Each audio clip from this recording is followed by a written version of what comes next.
Hello everyone, it's Shane Kanto, your Wasteland reviewer, and I'm here to review the new horror film, Come Play.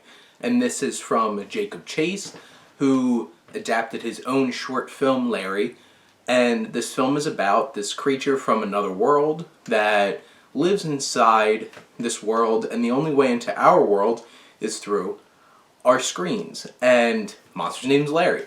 And he finds his connection with this lonely child with autism, whose parents are played by Gillian Jacobs and John Gallagher Jr. And throughout the film, if you read through the whole entire story of Larry, he's able to come into our world, got a little Babadook-ish in there, and he's this really creepy, lanky, pale-looking creature.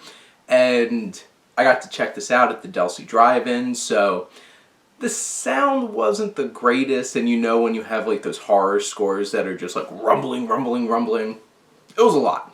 But talking about this film in particular, I feel like what really makes this film stand out is the creative scares that it has throughout the film. And utilizing different technology, like my girlfriend's like, this is like evil Pokemon Go. And you have like the AR mode, and you're looking around and oh my god, there's Larry. And you have all these different things, like the young boy using his iPad and like spinning around, and he has like the whatever face things that pop up. Yeah, I don't use a whole lot of like Snapchat and stuff like that, but he has like those filters come on, and you could see an extra filter face pop up behind him in the closet, because you know something's creeping there. And he has one of those like sticky hand things that you swing around, and like a laser tape measure, and it's like he's spinning around, it's like 400 feet, and then 50 feet.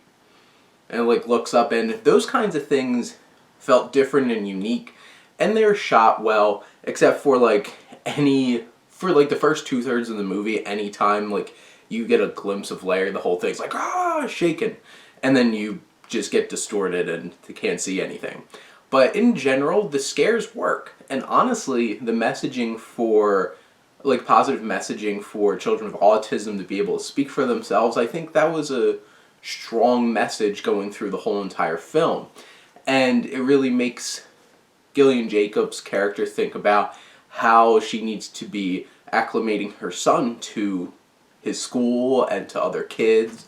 And I feel like the ending is a little too harsh, honestly, for like what happened throughout the film. So like I was thrown off a little bit by the ending, and I was like, I don't think this was like earned.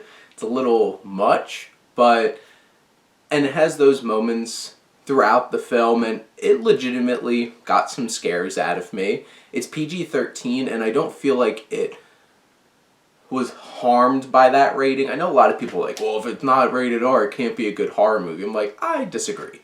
Like, this wasn't about blood, it was about a kid being freaked out by this creature who's haunting him. And it's like, it doesn't necessarily want to kill people, it just wants to get this kid and take the kid back with him. So it's like, it worked within the story, it didn't need an R rating. Now, so many characters make so many dumb decisions in this movie. It's like really bad for like a horror movie level. This is really bad with how dumb the decisions are. Some of the you could tell Gillian Jacobs, some of her lines felt really wooden and kind of felt like she was trying to read off of something, which was a little awkward. And then John Gallagher Jr. is completely wasted because his character is just poorly written, with no depth, and he's just like has this magically like snap a finger arc, and just like, oh, by the end he's a completely different character. And it's just like everything leading up to that point did not really prepare you for that changing character. And in the end, I feel like Come Play is a little below average for a horror film. If you're just there for the scares, I think this has some fun, interesting ones. And if you want a little bit more than that, this might not be for you. But those are my thoughts on Come Play. Let me know what you think, and let's talk some movies. But thank you as always for tuning in and supporting your Wasteland reviewer.